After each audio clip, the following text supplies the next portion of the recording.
Hi, I'm Raymar B. Calyado from Section Weidenbach. For this video, we will know what is nebulization therapy. Nebulization therapy is a nebulizer that attached to a flow of air or oxygen converts a solution of a drug into an aerosol for therapeutic inhalation. Main types of nebulizer. First, jet aerosol nebulizer uses gas under pressure. Second, ultrasonic nebulizer uses high-frequency vibration to break up the water or medication into fine drops or particles. Last or third is the high-flow. Special consideration. The medication as well as its administration by air or oxygen is prescribed by a medical practitioner. It may need to be diluted with 2 to 3 ml of normal saline and is normally prescribed 3 to 4 times a day. The procedure may be coordinated with chest physiotherapy and may be administered by a nurse or physiotherapist. For a patient with asthma, an estimation of peak flow of tidal volume may be recorded before and after nebulizer therapy. Assessment. Evaluate patient's need for nebulization. Evaluate arterial blood gases, sputum cultures, and chest x-rays. Review the physician's nebulization, order for length of treatment and medication to be used. Assess patient's lung sounds before and after each treatment. Observe consistency, amount, and color of expectorated sputum. Assess need for additional physiotherapy to improve respiratory function. Assess pulse and respiratory rate to establish baseline data.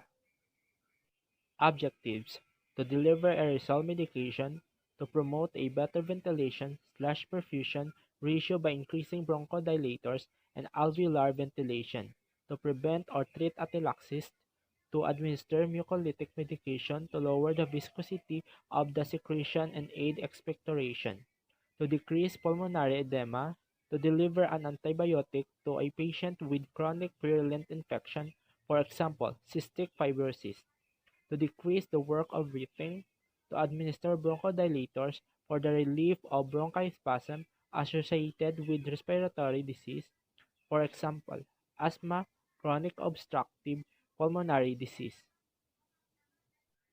Equipment: prescribed air supply, pipe, in cylinder or via a portable air compressor, adapter, nebulizer apparatus or machine, mouthpiece or appropriate oxygen mask, for example, a Hodgson mask. Prescribed medication if dilution of drug is required. Sodium chloride 0.9% normally being used. Sputum cup optional. Step 1. Check medication order against the original physician order according to agency policy. Clarify any inconsistency. Check the patient chart for allergies. This comparison helps to identify errors that may have occurred when orders were transcribed. The physician order is the legal record of medication orders for each agency. Step 2. Know the action, special nursing consideration, and safe dose ranges, purpose of administration, and adverse effect of the medication to be administered. Consider the appropriateness of the medication for this patient. This knowledge aids the nurse in evaluating the therapeutic effect of the medication in relation to the patient's disorder, and can also be used to educate the patient about the medication. Step 3. Place medication on a tray or move the medication cart outside of the patient's room or prepare for administration in the medication area. Organization facilitates error-free administration and saves time. Step 4. Transport medication to the patient beside carefully and keep the medication in sight at all times.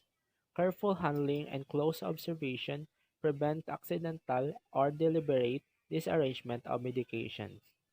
Step 5. Identify the patient by checking the name and identification on the patient's identification band or ask the patient to state his or her name. Identifying the patient ensures the right patient receives the medication and helps prevent error. Step 6. Explain procedure to the patient to gain cooperation and to allay anxiety. Step 7. Fill the nebulizer cup with the ordered amount of medication. This ensures that the required medication amount is given. Step 8. Turn on the air compressor to ensure the efficient evaporation of the medication. Step 9. Observe the fine spray from the nebulizer to check the equipment is working. Step 10. Encourage the patient to breathe the nebulizer vapor through the mouthpiece. A mask may be used if a patient has difficulty with the mouthpiece. Breathing through the mouth or normally with a mask helps the medication travel to the lungs for maximum effect. Step 11. Remain with the patient until all the solution has been nebulized. Instruct the client to continue the treatment until he or she can no longer see a mist on exhalation from the opposite end of the mouthpiece or vent holes in the mask. Lack of mist ensures that the client has inhaled the entire dose. Step 12. Encourage the patient to expectorate, as the medication may help to loosen the bronchial secretions. Step 13. Ensure the patient is left feeling as comfortable as possible. Bronchospasm is further reduced if the patient is relaxed and reassured. Step 14. Wash and dry the nebulizer, tubing, and mask or mouthpiece with warm soapy water. Proper cleaning decreases the possibility of pathogens entering the client's respiratory tract. Step 15. Retain the equipment in a polythene bag. For the patient's neck administration to prevent infection, the equipment should be changed every 24 hours. Step 16. Document the nursing practice appropriately. Monitor adverse effects and report any abnormal findings immediately. To ensure safe practice and enable prompt, appropriate medical and nursing intervention to be initiated. Evaluation increased expectoration of secretion occurred.